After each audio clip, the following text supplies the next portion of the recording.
Hey guys, welcome back. So in the last video, we were talking about merge sort algorithm. Hope you have understood that algorithm. Now in this video, let's learn one more sorting algorithm called quicksort algorithm. So similar to merge sort algorithm, quicksort algorithm is also a divide and conquer algorithm. That is, we take a bigger problem, break it down into smaller problem, try to solve the solution for smaller problem, and then we join the smaller solutions to get our final answer. Now if you want to understand divide and conquer in more details, there is a separate section on this, please refer that. So what exactly quicksort algorithm does?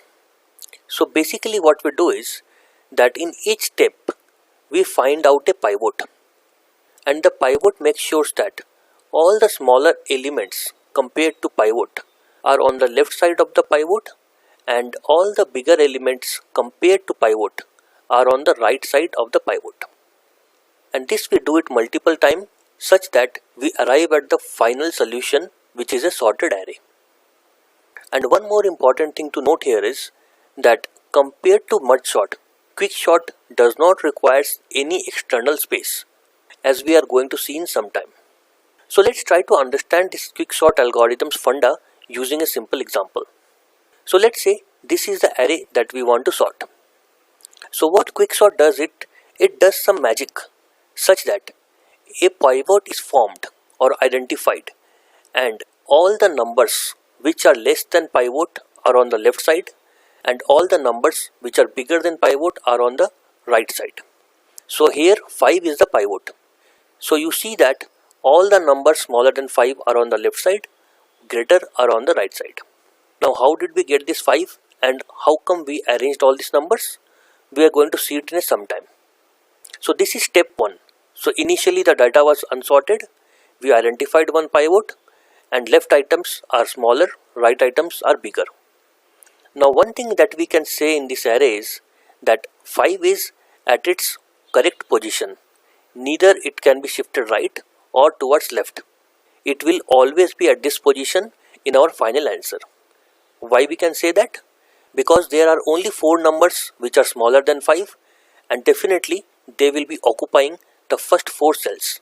So 5 definitely will always be on the 5th cell. Now what quicksort does is, since it knows that 5 is currently at its perfect location, so it will again call quicksort method on this area and again on this subarray. So again we will find some pivot element here and we will do some rearrangement. Similarly, here we will find one pivot element and we'll do some rearranging. So what we have done here is we have taken this subarray first and we have again called quicksort algorithm on it. So when we call quicksort algorithm on this, we get pivot 2. So 1 that is smaller than 2 is on the left side and all the elements more than 2 are on the right side. Now again we can say that 2 is at its perfect location. It cannot be moved from here because there is only one element which is smaller than 2 and which is over here. So 2 definitely has to come at this location. So what we'll do next? We will simply call quicksort on this subarray and this subarray. Now since here we have only one element in this subarray, hence quicksort algorithm will give the same number, that is 1. Here it is going to find a new pivot. So we see that 1 is in green color, indicating that it is at the final location. 2 already is at final location. 3 and 4 they have been swapped, and 3 and 4 has also become the final element. 5 is already at its correct location, so again it is in green color. Now we'll do the same thing again for this subarray. So here we have identified 7 as the pivot element. All the elements smaller than 7 is on the left side, so 6 is the only element, and all the bigger element are on the right side, 11 and 9. So now again we can say 7 is at its correct location. So we'll again call quicksort on the remaining element, 6 and 7, 9. So when we call it on 6, since it is only one element, it will return the same number, that is 6. And then when we finally call it on 9 and 11, it will simply do a swap between 9 and 11. So with this, we will be done processing each and every element of the entire array. So here you can see this is our final answer and it is in sorted order. Fine. So I hope you have understood on a high level that what exactly does the quicksort algorithm does. So it basically finds out a pivot in each step and then tries to make sure that all the smaller element are on the left side, all the bigger element are on the right side. And then we'll do the same thing on the two smaller arrays that we have found in the current step.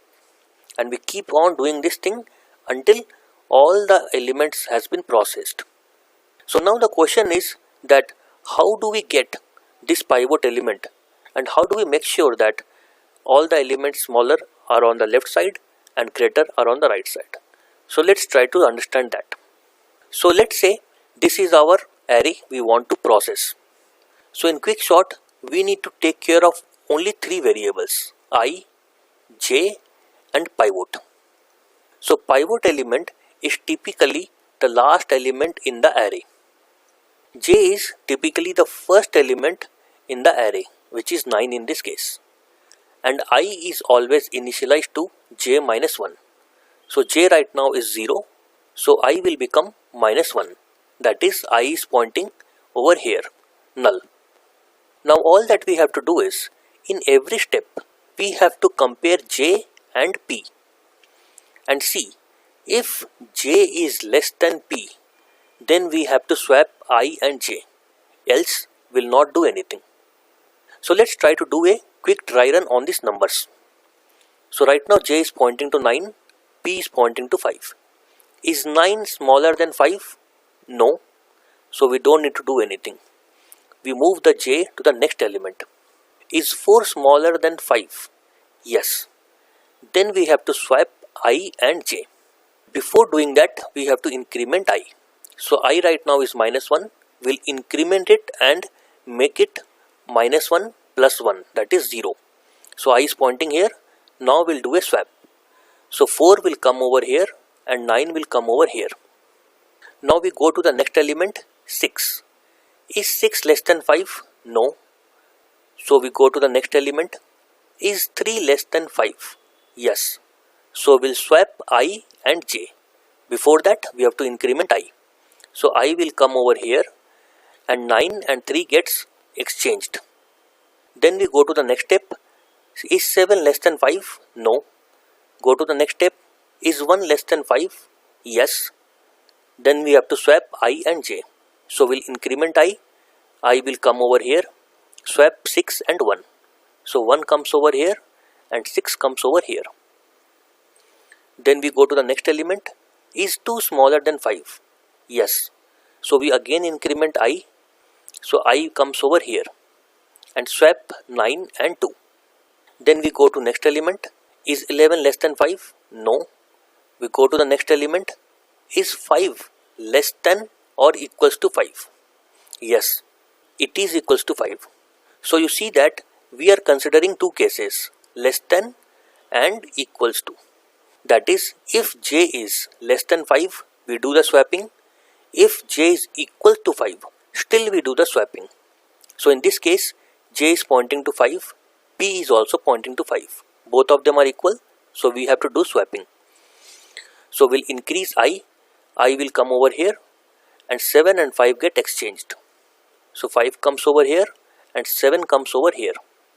Now after this step, we simply return I over here. That is, we'll say the cell pointed by I is our pivot. So we'll say 5 is our pivot.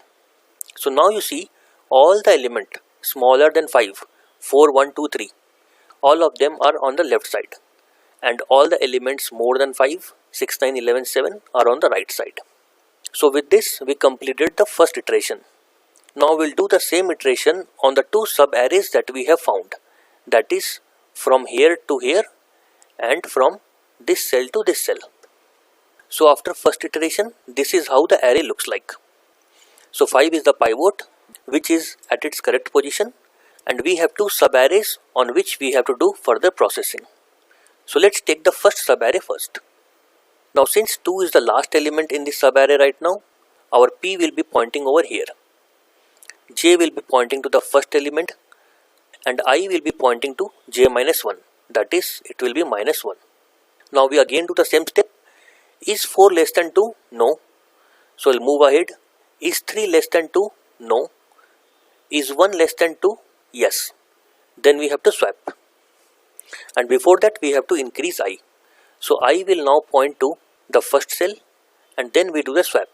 So 1 comes over here and 4 comes over here. Then we go to the next step. Is 2 equals to or smaller than 2? Yes, it is equals to 2. Then we do again a swap. So we'll increase I comes here and 2 and 3 get swapped. So we put 2 over here and 3 over here. And now since we have reached the end of the array, we will return I and say I is our pivot. So 2 becomes the pivot. So that's the same thing we see over here.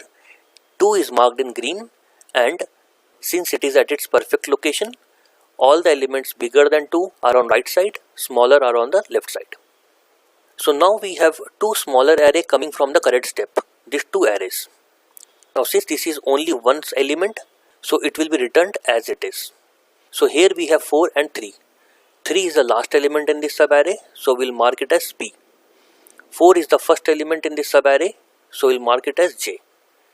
And I will be J minus 1, that is over here. So we compare, is 4 less than 3? No. Move ahead, is 3 less than or is equal to 3? Yes. Then we have to do a swap. So I needs to be incremented, so I comes over here and we do a swap. So 3 comes over here and 4 comes over here. Since it is the last element in this subarray, so we'll return I. So after this is how this subarray will look like. All of these elements are in sorted order. Now the same thing can be done on the rest of the array. We will find out that 7 is the pivot element. Now again on left side we have only one element, so no extra sorting is required. On right hand side we have two elements, and that will result into swapping both these elements. So after doing this step, we'll get 6 as green color because that's the only one element, and in the next iteration 9 and 11 both get swapped and they also become green. And with that step we would have processed each and every cell in this array, and this will be our final answer, which is in sorted order. Fine. So I hope you have understood the entire concept of quicksort algorithm. Now in the next video, let's see the formal algorithm and time complexity of this algorithm.